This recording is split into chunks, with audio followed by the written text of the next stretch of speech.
bright young face of Boheco.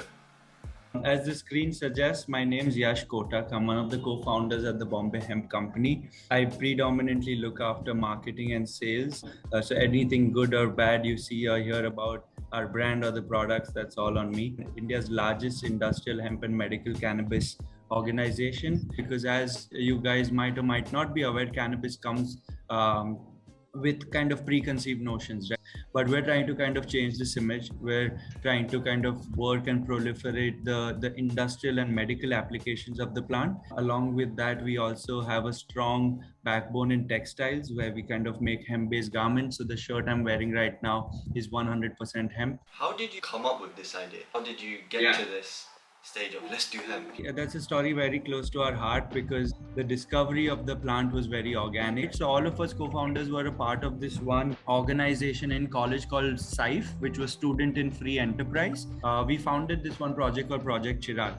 Now, what we did in that project was we used to go to different villages and we used to provide them with solar rural electrification. So when we went to these villages, we realized a beautiful pattern that every 100 kilometers in India, everything changed. People, language, culture, food, clothing, everything changed. But there was one thing that was constant, and that was cannabis. And we saw that cannabis was actually being used for subsistence uses. Villagers were using it to make ropes to tie their cattle. They were consuming the seeds because their ancestors used it and it got passed on as a cultural food. Cannabis is a huge part of India's culture. People were making use of the plant in different ways. Though people in the cities considered and perceived cannabis to be dope, it's people in the villages that considered cannabis to be hope. We jumped into it, and before we knew it, we've kind of established ourselves as the leaders in India in this category. What do you think some of the significant challenges you and, as you said, co-founders have faced? So in terms of challenges, of course, the biggest challenge that we face as an organization and as individuals is education. Cannabis comes with a certain image, which is more leaning towards the recreational side. How do you change this image, right, in people's mind? We did a survey with the consumer group saying and asked people that, okay, what's the first thing that comes to your mind when we say hemp clothing or cannabis clothing? And you won't believe it, but 9 out of 10 people said something very cliche, which is a Bob Marley t-shirt. Right? Ask people about what they think about hemp clothing right now. 6 out of 10 people say that, oh, it's a great material, it's a breathable fabric, it's lightweight, etc., etc. So now the conversations moved from that one image to it being more of a textile-based offering. As of course you said that hemp is such a growing industry. What is it like with the 7 co-owners? Okay, it's a bag of mixed emotions. I won't lie, it's not hunky-dory. It's tough. And I wouldn't say that that's because of 7 co-founders. That's because all of us are in the same boat together to make sure that the boat reaches its kind of destination at the soonest. Some of us were very good friends. But how do you solve for this issue when there are so many people? So for all 7 of us, we carved out different areas that each of us had full autonomy in. That you are responsible for this area, the success and the failure is in your hands. And in fact, we are not 7, we are actually 8 entities that are involved, the 8th entity being Boheco. Of course, there is friction, only under pressure diamonds are molded. So friction is not bad as long as you can come to a logical conclusion. Touch wood, we're all still together. It's been 9 long years.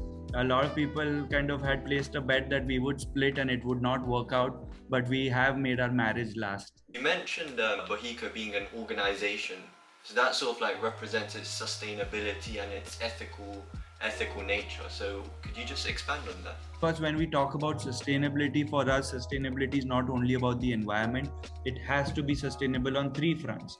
One is the environment, yes. The other is social sustainability. The third is economic sustainability. It's called the triple bottom line impact, where you kind of combine all of these 3 things. And we built our business model right in the center of it all. So from an environment point of view, we have a zero plastic policy. From economics point of view, we had the opportunity to develop an MSP, which is a minimum support price that the farmer can get. Socially, we work with both men and women because agriculture as a domain is very male dominant, but we made sure to employ a lot of women. So we were sure to kind of work with an ecosystem that takes care of all the 3 aspects, the social, the environment, and the economics. You're such a young and like bright entrepreneur. What do you believe makes you a good leader? For an entrepreneur, very important to have the knack of solving a problem, right? If there is a problem, there is an opportunity. How do you solve that opportunity in the best way possible? A leader, of course, in my opinion, is always solution driven. It's about how you identify solutions, and your approach is always solution oriented. The other trait of a leader I would value very highly is to be patient and persistent at the same time. You have to be patient to kind of achieve the long-term vision and long-term goals, but you have to be persistent in the smaller steps to kind of walk towards that larger vision, right? Coronavirus pandemic affected many businesses. So how did your company deal with the challenges that came with social distancing, and how did you keep morale up with employees? This was a situation that has never come before. Instead of being reactive, we said what were some of the proactive things that we could do. And if you're a service based industry, then it becomes easy for you to deploy work from home. But since we were a product based company, it was going to be a far bigger challenge. Coincidentally, a lot of our operations and supply chain team was situated in a certain geography in Bombay. So we moved our entire warehousing facility to that place because we are an e-commerce company, so your deliveries are still going to run. There's this place in Bombay called Bhiwandi. All of the e-commerce giants like your Amazons, Flipkarts of the world had all of their warehousing. So we said, okay, let's go there. They will be able to figure a solution with regards to logistics sooner than we can. Of course, we moved to work from home for the longest time. Thankfully, because we were dealing with essential products, because we have medicines, so we could get certain licenses in order to operate our clothing line, which is called B Label. We kind of shut down that business because no one was going to buy clothes during a pandemic when everyone was going to be at home. For the first 3 to 6 months, there was a lot of chaos and confusion where we didn't realize what can we really do. So what we did was, a lot of these tailors and people who made the garments, we told them, why don't you come and stay in the office? So we created an entire structure where we got beds, we got meal delivery systems, we got sanitization facilities where these people were then just staying in office. One great achievement was we didn't lay off not even one employee. Us as co-founders didn't take salaries at all for some time, but it was important for us to take care of our employees because their responsibility is ours. So we didn't take any knee-jerk reactions. We were very calm and composed, but we had to do what we had to do. The type of relationship between your employees, or is it a mixture between professional and friendly relationships? Not a friendship club. This is a real business, right? And it needs to be run like a real business, because the input is something that I'm really bullish on, that people need to definitely put in that amount of work.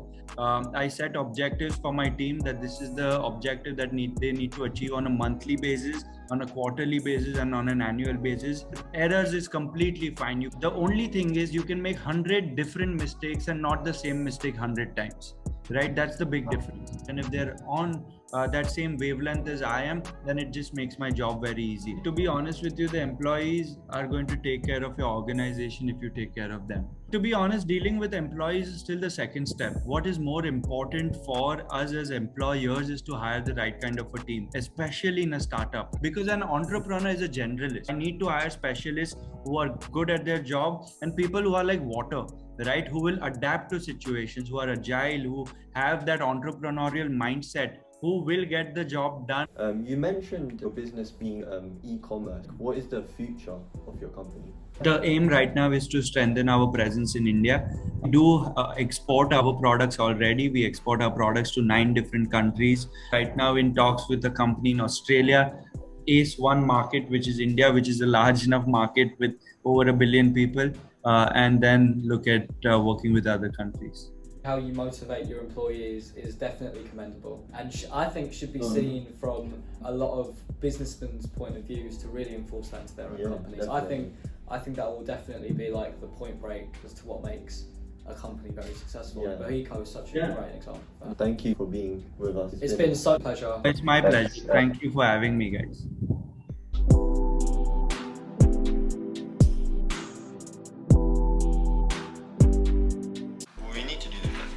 Just to sync, cameras. yeah, sync with the cameras. Alright, 3, 2, 1, take one. As they say, all great conversations are incomplete without tech difficulties. My name's Pav, and we are. It's me. Nice to meet you. So, Yash, this is the rest of our team. Hi guys. Hello. It's my pleasure. Happy to help in any way I can. No. It is. Sorry. You know what? I think it cut out 3/4 of the way through, but we still got that. But that died as well. Yeah, just at the end. Yeah, but that we was got that. So this is our make do. Capital N. We've had to use the sanitizer. That's innovation right there though. Copy the link on your notes, yeah, and then just copy and paste it in your. Okay.